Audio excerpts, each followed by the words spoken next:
Hello, class. That was my best impression of Mrs. Doubtfire. So you guys, we did gems and stuff last week, talking about how to do equations, just going over order of operations. You learned about exponents. And so now we're going to do something pretty cool, I think.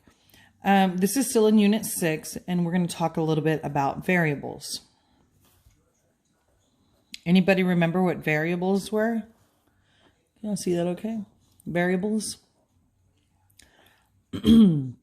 Variables are basically like code. You know how you write letters in code because you don't want your parents to read them? I don't know if y'all still do that because we didn't have phones back in the day. But variables are letters that represent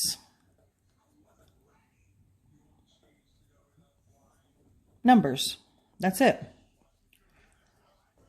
Letters that represents numbers. So like you guys have seen this before, like 6x equals 30, right? That right there is an x. That means some number. It can be any number. It can be any rational number. Remember rational numbers? Not rational numbers are just numbers, any number basically that you can think of in the 6th grade.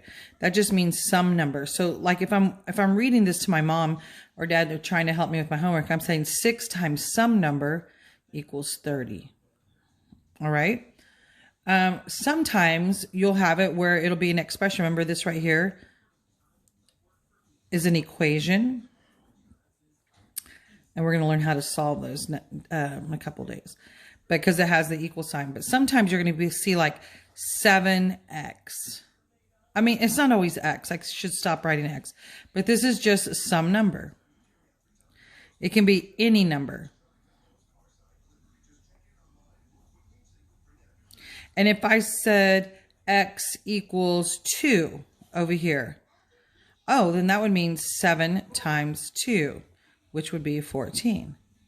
I could tell you what that letter meant, and then you'd have to plug it in. So a variable is any letter. It can be any letter that represents a number.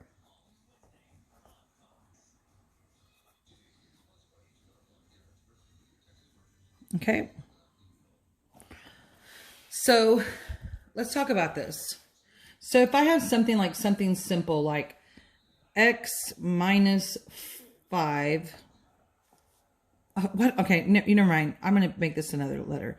I'm going to make this a y. Y minus 5. Okay, then I might say, what is y? Uh-oh, hold please. So I have y minus 5. And then I tell you, hey, well, what if y equals 10? Okay, well, then I would come over here and put that in right there. And I would say, okay, my new equation is 10 minus 5 because y equals 10. And then my answer is 5. So this is like a code here. All these letters, like if I put n plus b minus 2. And then I said, okay, n is going to be 7. B is going to be 12. It's like a code, like you're writing in code. So then I come back and I rewrite my problem and I go, oh, n is 7. So I put a 7 here plus b is, so I put a 12 here minus 2. And my answer would be 17. And I could even use the same variable twice. If I said 2 times x plus 1 minus x. Okay, I don't know why I keep using x. Okay, I'll make this r. R. That's a r. R. And then I came over here and go, oh, r equals 3. Okay, cool. So I could just replace my r with a 3 and then replace that r with a 3. And then I would do it. This is going to be 4. 4 times 2 is 8. Minus 3 equals 5. Yeah, seeing that?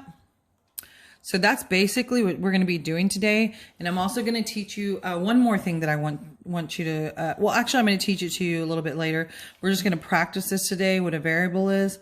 We're going to practice substituting in the number. It's just like, you know, remember I said, it's just like in code, in a math code where I can just, they're always going to tell you what the number equals for right now.